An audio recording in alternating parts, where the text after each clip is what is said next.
Angelology. The topic of this short lecture will be angelology.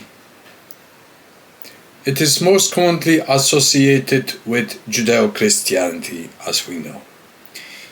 Whence did this concept arise from? From Judeo-Christianity, from Judaism, from Christianity, from Islam? Well, no. Angeli bonum, agathos daimones, the winged souls of excellent males and females. What is the doctrine of angels in Christianity par excellence, for example? Can females be crowned, tirsad, armor-clad angels? According to Judeo-Christianity, absolutely not.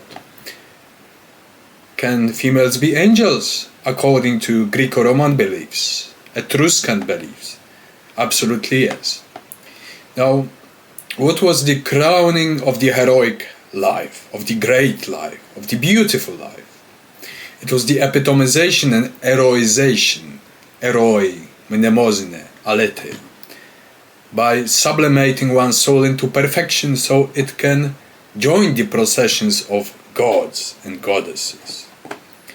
Now, as you see, I've listed some images from Lexicon Iconographicum Mythologiae Classicae, or LIMC, and I would also suggest consulting Thesaurus Cultum et Ritus Antiquorum, which is a very precise, highly researched, great resource when it comes to studying of ancient mysteries, cults, sacrifices, personal temples, all that you can imagine. I've selected just a few imagery from the lexicon just in order to prove how Aphrodite winged, for example, a winged damsel in battle, a law-giving female, a winged male, a winged male again. Now, how old is this? This is Etruscan. Way before Judeo-Christianity developed or colonized the idea of angels. Now, what does the word angel mean? It is a Greek word from Attic. Angeli, meaning messenger. They were the messengers of gods and goddesses in ethereal, sublime form. And they were interacting with human beings, whether Judeo-Christianity would like or not. If heaven is guarded by liberty and greatness and wonders, it doesn't believe in Judeo-Christian religions, belief systems, theologies. This is the share of slaves, of the kneeling slaves. Why should heavens worship the religion of Jews or Christians? Ridiculous. Now, I will move forward to citations from the religions in the Greco-Roman world, ancient angels conceptualizing angeloi in the Roman Empire and the Republic, of course.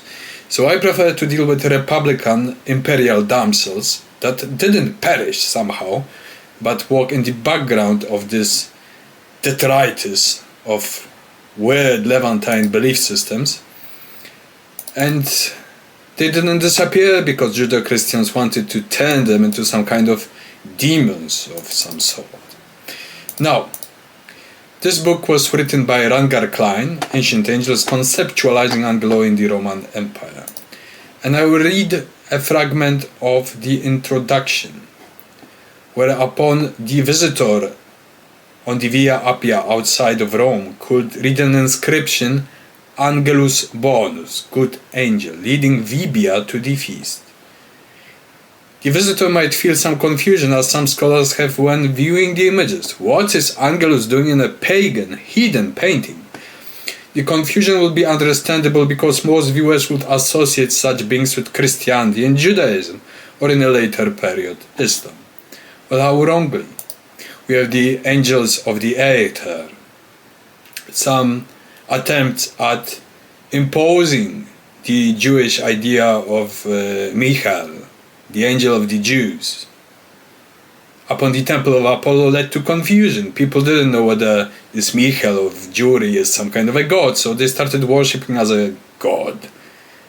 And then Christians came and said, no, it's not a god, it's a shrine of Jewish angel. The same things happened when Galileans or Jewish Christians mixed with the cult of Dionysus on the Isle of Sicily. What happened then? Well, never-ending orgies, never-ending sexual feasts, all with this guilt syndrome, all with flagellation. It was a bloody mess. How can you link the ancient mysteries of Dionysus with some self-chastised Levantine weird belief system? It ended up in a slaughter. Chapter 3, Angels of a Pagan God.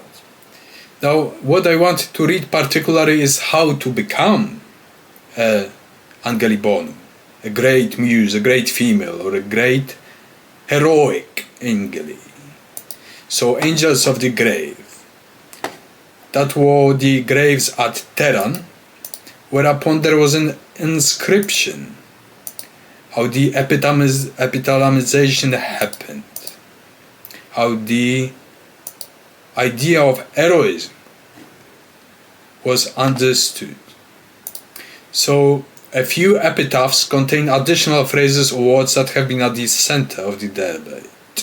Heroization formulas, in which the disease are described as having been heroized, a baton to an inaccessible dwelling place, as angelos.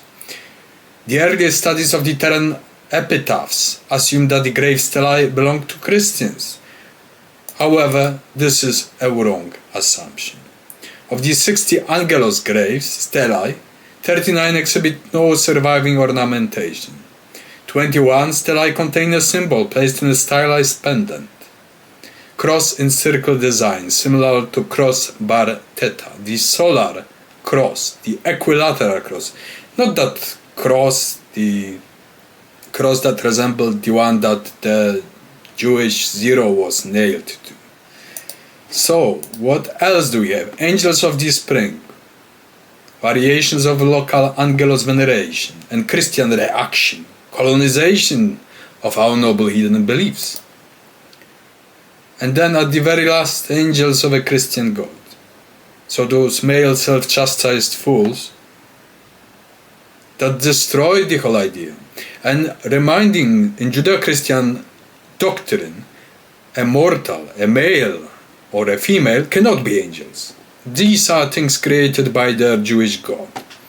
Well, in Greco-Roman belief systems, a man, a woman of excellence, of greatness, could become not only a hero, an Angeli Bonum, an Agathos Daimones, a demigod, if certain initiations, sacraments and mysteries were preserved and transferred from the initiations of the gods, of the great ones, upon the intellect, upon the soul, upon the feeling of the mortal, then posthumously she could be like a god, goddess once again. So, in all this, whenever I speak with a Christian and say angels, he says, oh, you must be able to, I'm a heathen. How can you believe in angels or participate in their feasts if you're a heathen? I say, well, that's a heathen idea, holy pagan, no Abrahamic bullshit. And it is as simple as that. And since they say, no, it's impossible, therefore I conjure this lecture in order to prove that it is. And just because those Levantine fools colonized with their bullshit theology and belief systems, everything, doesn't mean that they gained audience amongst the gods that they attempted to turn into demons. Hail the Muses. And to myself, how do I know? What kind of proof do I have? It's purely subjective, of course.